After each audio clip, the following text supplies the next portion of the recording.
Kabasuze bene data abakunzi b'ubutumwa bwiza kandi mbifuriza amahoro y'Imana.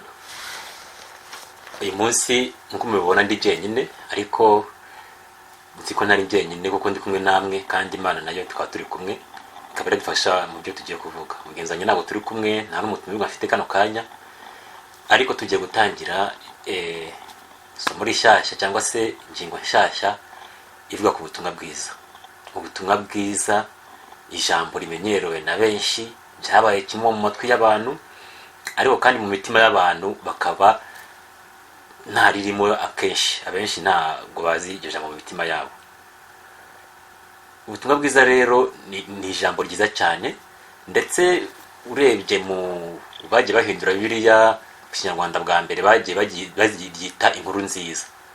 Ni nako ubundi mu zindi ndimi naho bavuga inkuru nziza, cyangwa se ubutumwa bwiza ni inkuru nziza. Impamvu nshatse gukoresha ijambo inkuru nziza nuko akenshi abantu mubisha ubutumwa bagira ngo ni ikintu Imana yohereza kano kanya, ibwira abantu baza kuvuga kano kanya, ikakibabwira none bakakitubwira ejo, cyangwa se ikakibabwira ejo bakakitubwira none. Ariko muri Bibiliya ijambo ubutumwa bwiza ni ijambo ryihariye, rivuga ibintu byihariye ku buryo ntabwo ripfa gukoreshwa ahantu hose. Ngira ngo abakunda gusoma Bibiliya, naho amakuru yaba ari meza gute, nyaho umuntu yaba akize indwara zimeze gute, ntabwo biba bishobora kuvuga ngo uyu muntu ngo ni ubutumwa bwiza. Ahubwo ubutumwa bwiza iryo jambo bwaryo rivugwa ryerekeza ku kintu cyakozwe n'Imana, ku mugambi w'Imana muremure wateguwe n'Imana kuva kera, ikabikora uwiteguye. Ntabwo ari ibintu byayigwiririye cyangwa se ngo biyitungure, ahubwo ni ikintu Imana yakoze ibigambiriye, ari cyo gukiza umuntu, gucungura umuntu binyujije muri Yesu Kristo. Iyo bivuze inkuru nziza rero, ni inkuru yerekeye ku gucungwa kwa muntu, gukuraho ibyaha bya muntu bikozwe n'Imana mu mwana wayo Yesu Kristo. Iyo nkuru nziza rero ngira ngo ibyivuga ni ibyo ngibyo. Ushobora kwibaza rero uti ibyo bintu byagenze bite? Byagenze bite kugira ngo Imana ifate umwanzuro wo kuza kwicungurira umuntu? Nkuko twatangiye tubivuga n'ubundi, twabonye ko ibintu byari byarananiranye. Umuntu yarananiwe mu buryo bwose bushoboka. Ubwo umuntu yamara kwandura, Imana, umuntu ntabwo yahise abimenya. Umuntu ntabwo yabimenye, ndetse yarororotse cyane, tuha benshi cyane ku isi, ariko tutazi ko dufite ikibazo. Imana rero twabonye ko yafashe umugambi wo kwereka umuntu ko afite ikibazo, ibikoresha amategeko. Aho ngaho niho hagaragariye ko gukiranuka k'umuntu kudashoboka.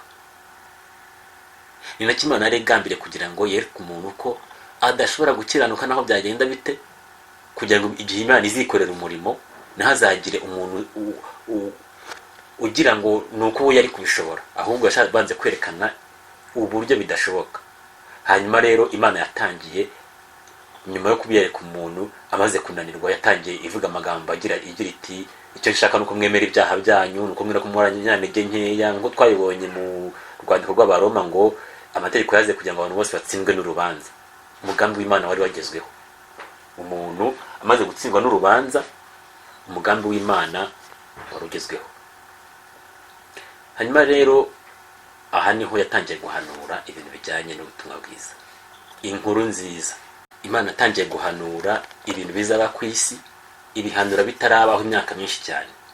Mu dusomye mu gitabo cya Yesaya 53, wenda tusomye umurongo wa 4, haragira hati, ni ukuri intimba zacu nizo yishyizeho, imibabaro yacu niyo yikoreye, ariko twebwe twamutekereje nk'uwakubiswe n'Imana, agacumitwa nayo, agahitamiswa n'imibabaro. Nyamara ibicumuro byacu nibyo yacumitiwe, yashenjaguriwe gukiranirwa kwacu, igihano kiduhesha amahoro cyari kuri we.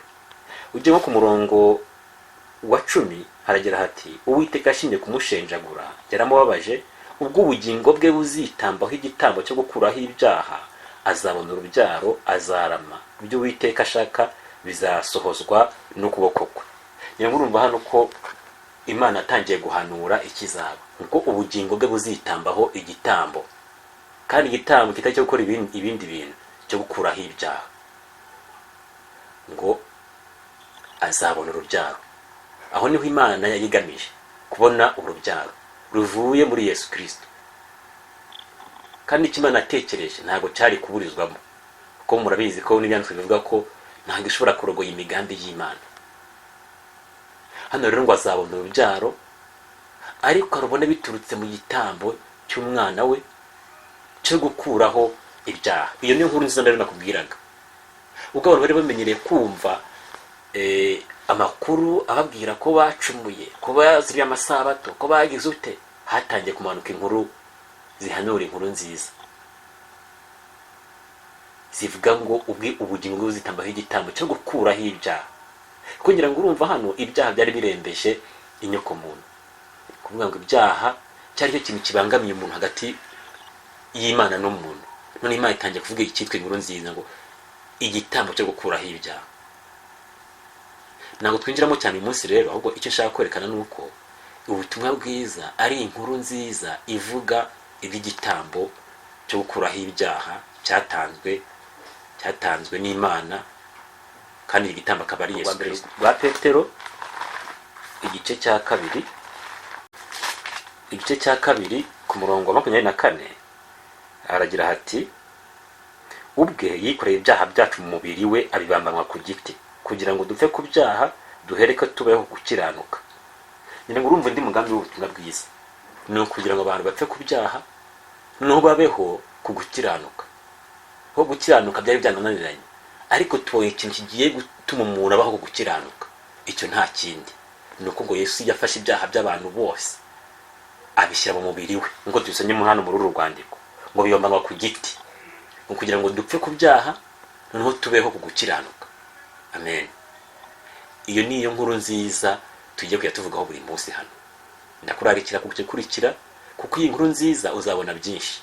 Ushobora kwibaza uti se akamaro k'inkuru nziza ni akahe? K'iyi nkuru nziza, iyi nkuru nziza ndakubwiza ukuri iteye umunezero mwinshi cyane, kuko njyewe ubwanjye iyi nkuru nyumva mu matwi yanjye nkayimenya naranezerewe, ku buryo navuze nkwiza umunezero noneho ngira umunyenge z'umunezero mfite, nkavuga ati wenda sinzi nashaka ko ari ibintu byambaye. Naranezerewe cyane, nawe kandi nzi neza ko numara kumva iyi nkuru neza ukayumva, ntuzongera kurambirwa kumva iyi nkuru, kuko uzayikunda kurusha uko wakunze ibintu byose. Ubutumwa bwiza rero bufite akamaro kenshi, ariko icyambere nk'uko tubibona mu rwandiko Pawulo yandikiye Abiroma igice cya mbere ku murongo wa 16, ahavuga hati, ubutumwa bwiza ni imbaraga y'Imana ihesha uwizera wese gukizwa. Ni ukuvuga ngo ubutumwa bwiza ni imbaraga Imana ikoresha kugira ngo Imana ikize umuntu, ikoresha ubutumwa bwiza. Ako rero ni akamaro gakomeye k'ubutumwa bwiza, kandi nakorera cyazakomeza ukurikira, kuko byose nta kimana yaduhishe muri ibi byanditswe, ahubwo Imana yaduhishiye inkuru nziza, kandi inkuru iragaragara n'akamaro kayo karagaragara, kuko kuba turi hano tuvuga si uko twabuze ikindi dukora, ahubwo ni uko iyo nkuru yatugizeho ingaruka zikomeye. Reka mbararikire gukurikira rero, kandi mbashimire ko mwakurikiye kano kanya. N'ubutaha tuzagaruka kuri iyi nkuru.